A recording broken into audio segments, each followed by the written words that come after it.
Bonjour, soyez les bienvenus dans cette invitation à sortir de nos conditionnements que nous adresse tout particulièrement Philippe Guillemot. C'est pour lui la condition nécessaire à l'émergence de l'esprit, d'une conscience capable d'infléchir les lignes du temps.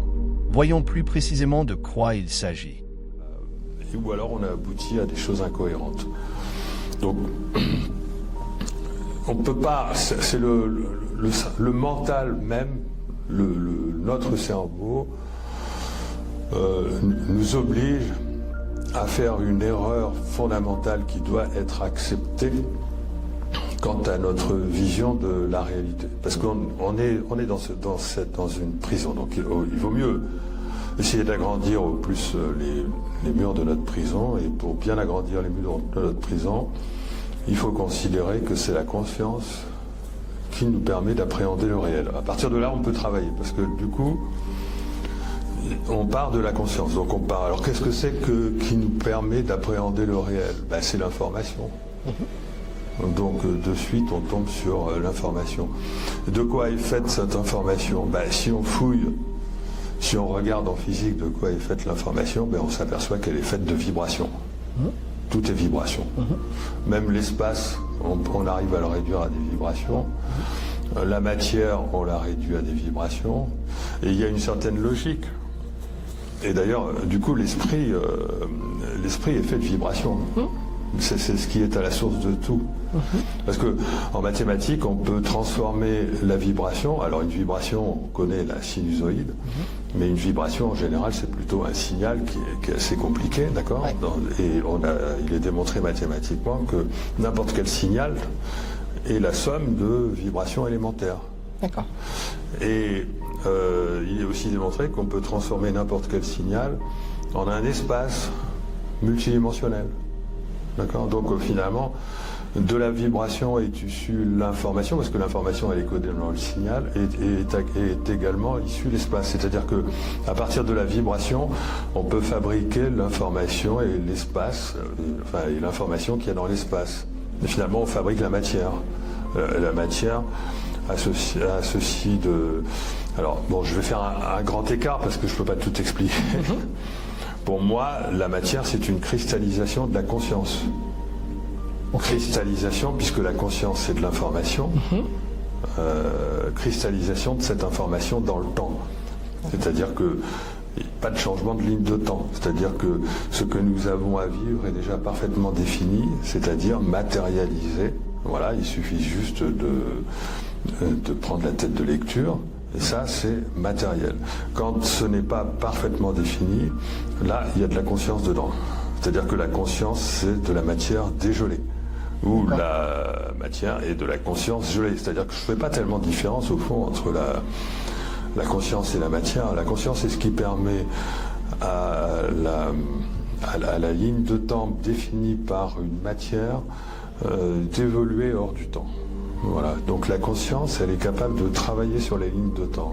Et ça, c'est un concept très important, parce que là, on va directement vers la compréhension de tout un tas de phénomènes inexpliqués, y compris la compréhension de moyens thérapeutiques. Parce que la conscience, elle est capable d'œuvrer sur les lignes de temps, en dégelant les lignes de temps. Donc au lieu de faire apparaître une seule possibilité d'évolution, elle fait apparaître une multiplicité d'évolutions, et ensuite il y a d'autres propriétés de la conscience comme l'intention qui permet de choisir la destination et qui va créer un changement de ligne de temps. D'accord. Très bien. Donc si j'essaie de recontextualiser un petit peu ce que vous dites, cette ligne de temps, s'il y a une prédétermination, si vous voulez, dans ce qui est à venir, c'est comme s'il y avait un chemin qui était déjà là. Oui. Sauf que ce qui n'est pas prédéterminé, c'est la façon dont nous allons cheminer sur ce chemin. C'est-à-dire qu'on peut très bien... Il y a le chemin, on sait vers où on va. C'est prédéterminé de toute façon, mais ça peut changer à condition de sortir du conditionnement.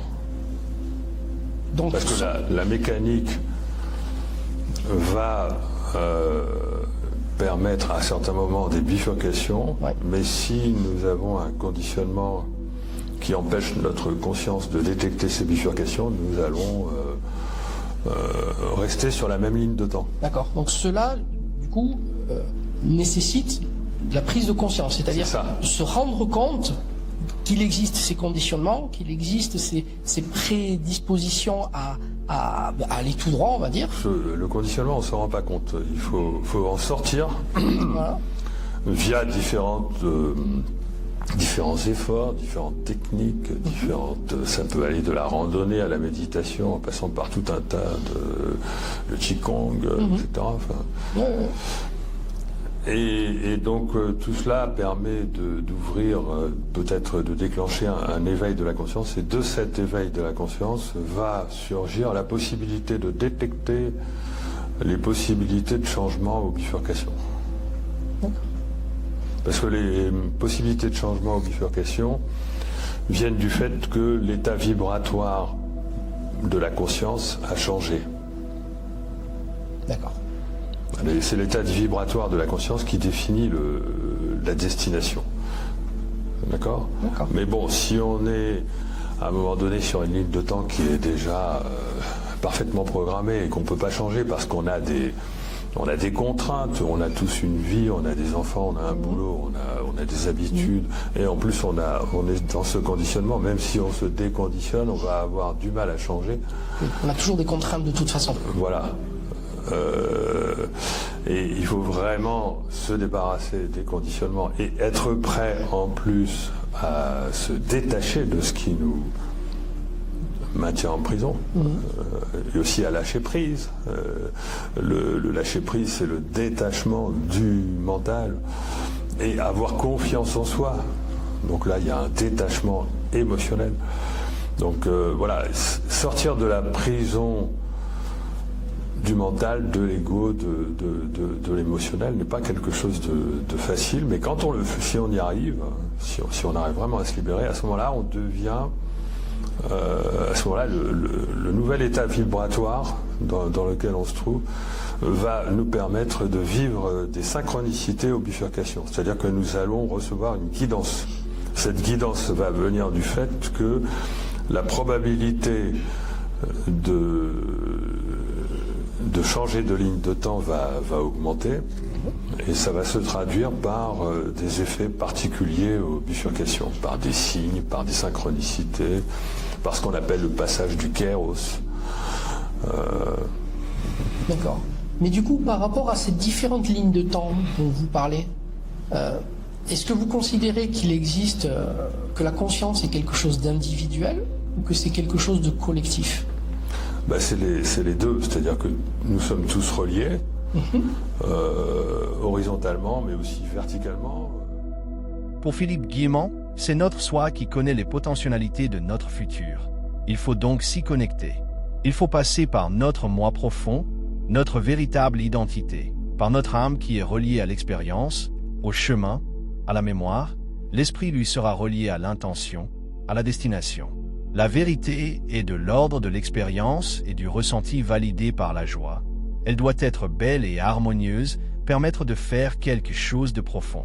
Il faut prendre des risques pour se reconnecter. Vouloir se sécuriser est le plus grand danger. Le lâcher-prise permet de lâcher le mental, la confiance permet de sortir de l'émotionnel, et le détachement permet de sortir du conditionnement de l'ego. Tous trois sont indispensables. C'est le travail à faire pour changer ses habitudes avec humilité. Cela pourrait permettre de retrouver des facultés oubliées, celles de tirer des hasards favorables, les synchronicités, le développement de l'intuition, la vision à distance, la télépathie et les ressentis, retrouver l'instinct, les sorties de corps, la perception du futur proche, apprendre à voyager en conscience car elle est un système de navigation. Une sorte de GPS en somme qui pourra nous guider vers de nouvelles formes de spiritualité.